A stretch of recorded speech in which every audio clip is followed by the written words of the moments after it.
Day begins early for Joyce Msini in the unlit hours in Malawi. She and her family live in Indorande, a township of Blantyre in this sub-Saharan African country.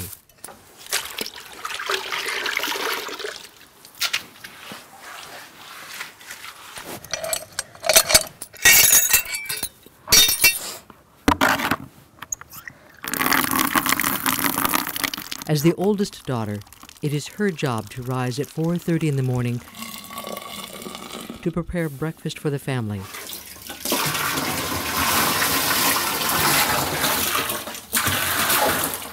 And we go, and we back, and we go, we back until end. So it's hard. You see? And to tidy up the house. It became clean.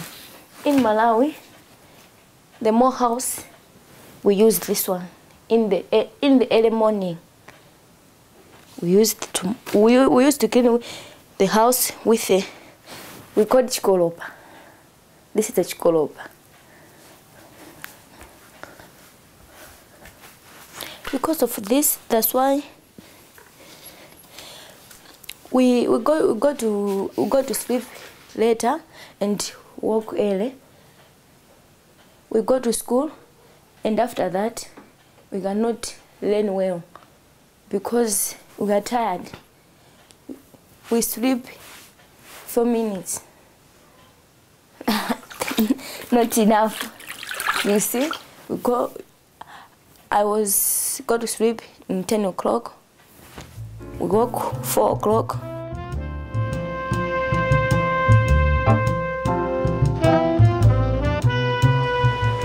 By now, the sun is rising in this warm heart of Africa. And the city of Blantyre, the second largest in Malawi, is coming to life.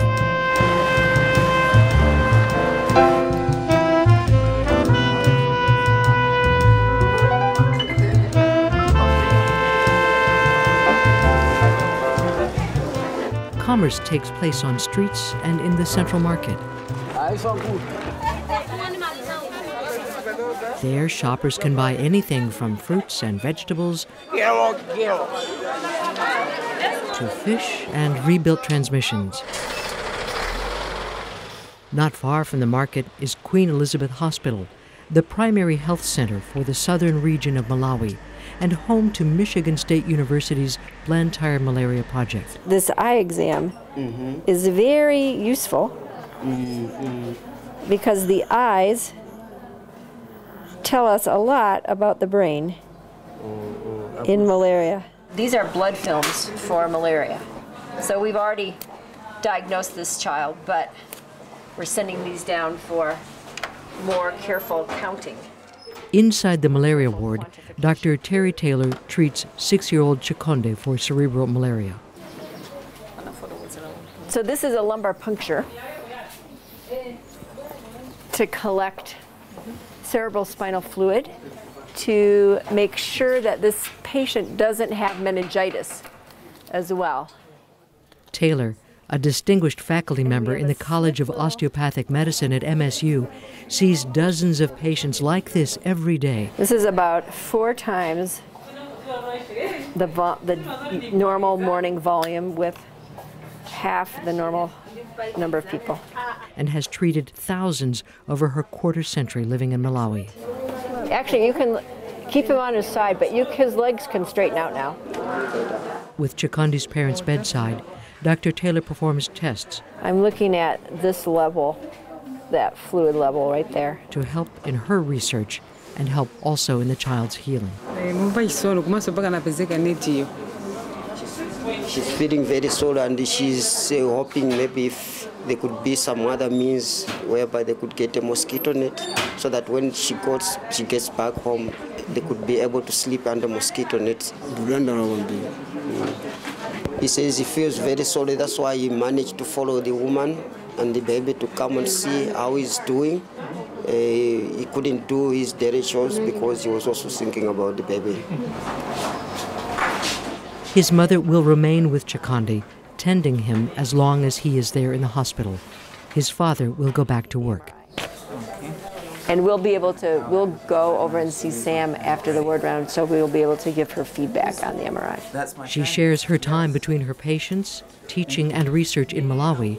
We sort of wonder if there's an encephalopathy due to like a viral encephalitis, because you're not going to be able to tell that from your gram stain.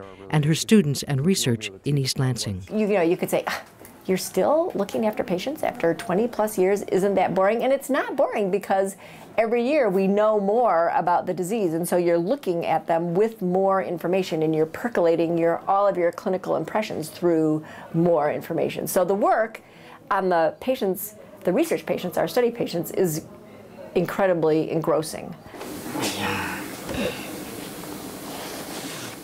2-year-old Lawrence is coming in for a follow-up MRI. Several years ago, Dr. Taylor's research capacity was greatly expanded with the arrival of an MRI from China, a contribution from General Electric. This is a child who had cerebral malaria last month. They were discharged from hospital and we went back home.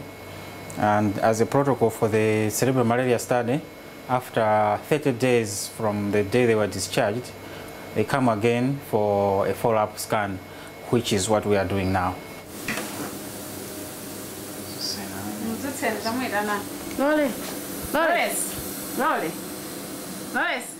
So Lawrence was a kid, a regular run-of-the-mill cerebral malaria with a lot of movement disorders, very dystonic, chorioathetoid kind of movements, blind, not sitting. Dr. Taylor and Malawian radiologist Dr. Sam Kompondeni make extensive use of the images of malarial children's brains.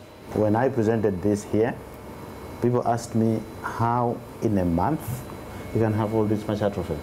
They are committed to understanding the changes that this mosquito-borne disease wreaks in their brains so that they can increase survival rates of the children even more.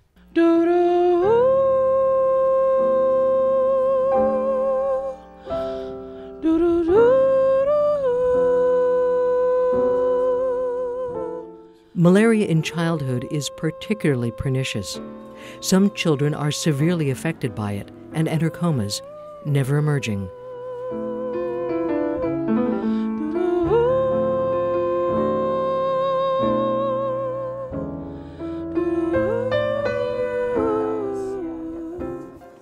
While others turn around rapidly within a matter of only a few days. Chikondi had a very rapid improvement. So these cerebral malaria kids, you never know. For some children, the prognosis is never good, and death results. There are deaths when you'll have second thoughts about, oh, what if we would have done this? Maybe we should have checked that. Or you see how powerful the grief is and the parents. And what the typical response is for whoever is around, whichever relatives are around, to wail loudly, and they just let all their grief out, which is, it's painful to hear it, but I think it's cathartic for them. But what really kills me are the dads who will just be silent, and you'll just see their shoulders shaking. And that's absolutely heartbreaking to me. Malaria kills more than 1 million people a year across the globe. In some parts of Africa, 1/4 of the children never live beyond 5 years. It is a vast continent dealing with a substantial problem. Michigan State University is making a difference, one child at a time.